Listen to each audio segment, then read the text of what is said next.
Bienvenue dans À poil avec ta vérité. Ici, on parle pas pour plaire, on parle pour déshabiller les mensonges doux, pour faire tomber les habits, bien repasser de nos fausses paix. Aujourd'hui, on parle d'une émotion qui fait peur, qui dérange, qui brûle, mais qui au fond est juste vivante. Tu sais, est-ce que j'ai longtemps cru que la colère c'est moche, qu'une femme en colère c'est moche, et en plus de ça on m'a dit ouais, pour être aimée il faut être belle, alors tu m'étonnes que les femmes s'empêchent d'être en colère. Que ça fait peur aussi, la colère, que ça détruit, et qu'est-ce qu'on fait? On la planque très très très profond. Tu la recouvres de sourires, de diplomatie, je comprends, ce n'est pas grave, etc., etc. Mais à force de dire ce n'est pas grave, j'en ai enterré ce qui était vraiment grave. Je me suis enterrée avec et j'ai relativisé de trop. Voilà ce qui s'est passé. Et un jour, une phase anodine, une goutte de trop et tout jaillit. Comme une explosion, comme une source, une rivière rouge chaude qui m'a dit « tu es vivante et tu ne peux plus te mentir ». Et cette colère, elle est arrivée au moment de mes 15 ans, à la suite d'un truc banal entre père et fille pour le coup.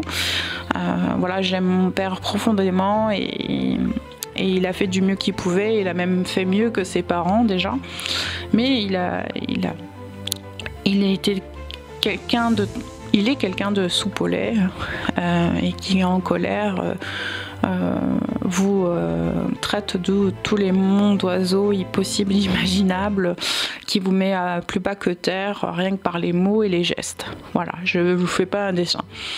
Et à mes 15 ans, ça a vraiment été la goutte d'eau qui a fait déborder le vase. Et pour quelque chose d'anodin, comme d'habitude, je sais pas, j'ai dû oublier de ranger quelque chose ou je sais pas, ou j'ai pas été assez vite pour lui. Quand j'ai fait la cuisine, j'ai pas été assez vite pour faire la vaisselle ou ce genre de choses. Voilà, mais ça pouvait vraiment être n'importe quoi et ça ne méritait pas d'être. Ça ne méritait pas d'être dénigré, d'être aplati, plus bactère et à remettre en question la valeur même de qui tu es. Voilà.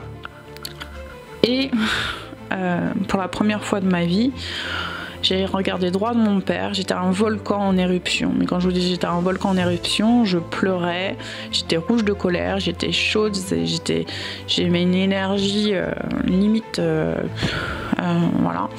Et j'ai réussi à canaliser cette énergie au plus profond de mon âme. Et j'ai regardé mon père droit dans les yeux et en pleurant en même temps. Et avec une voix rauque, mélange de pleurs et de cris, c'était bizarre.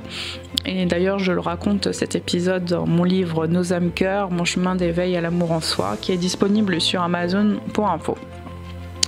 Et là, je lui dis clairement que je l'interdis maintenant de me parler comme ça. Et j'ai fait une erreur. T'as le droit de me dire que j'ai fait une erreur. T'as le droit de me dire que t'es pas de la même opinion que moi, peu importe. Mais maintenant, je t'interdis, je lui ai dit, de me parler comme ça.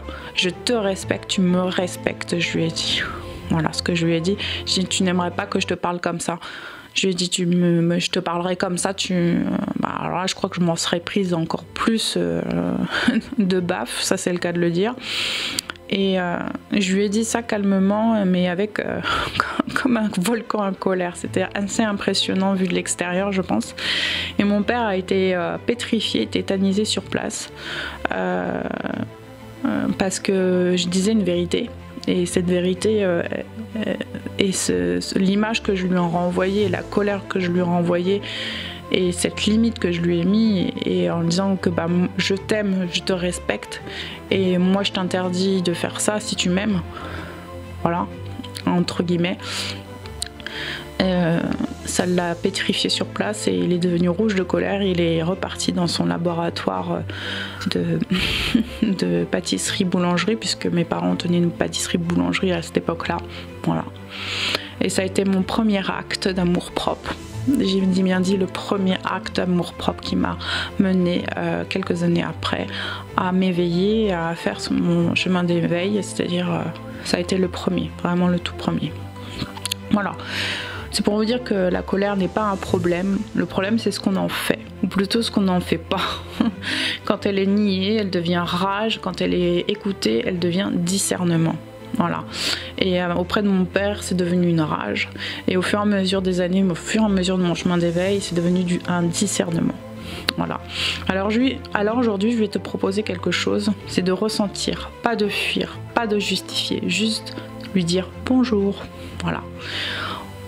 Écoute ton corps, observe ton corps, observe cet espace, observe-le et regarde la colère qui tourne autour de ton cœur, dans tout cet espace. Ferme les yeux si tu peux, respire doucement et demande-toi. À quel moment j'ai dit oui alors que mon corps hurlait non?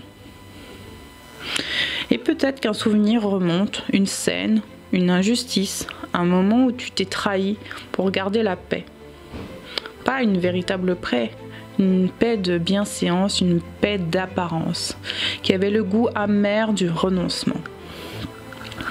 Et là, sans crier, sans fracas, dis à haute voix ou en toi-même, j'ai le droit d'être en colère, j'ai le droit d'exister tout entier, et ma colère est ma vérité, en feu.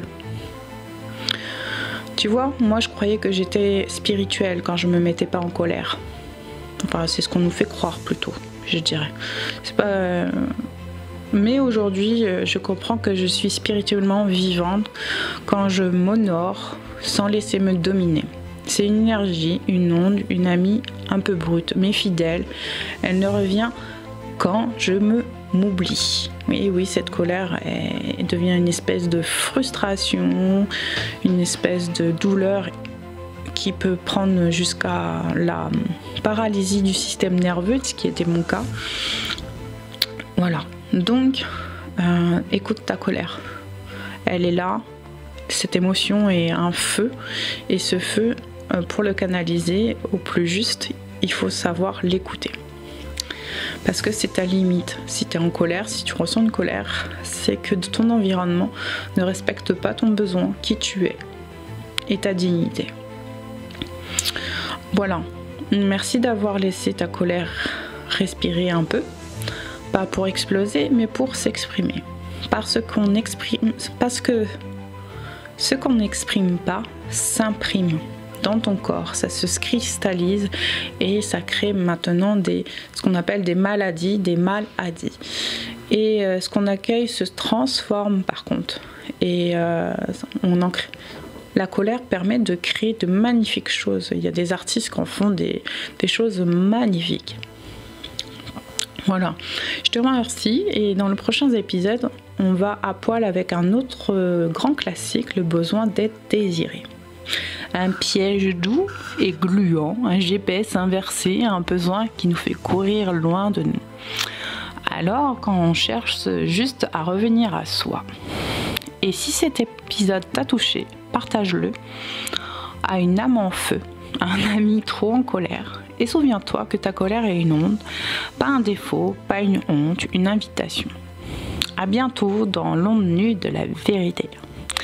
Et retrouve mes services sur www.phoenixadelinepetit.com et tu y trouveras aussi sur Amazon mes livres qui sont Nos âmes cœurs, Mon chemin de l'éveil à l'amour en soi, mais aussi Mon âme en prose et que j'ai pour ceux qui aiment l'aspect poétique de la vie. Et c'est mon chemin d'éveil en poésie. Voilà. Abonne-toi au podcast et à bientôt pour le prochain épisode.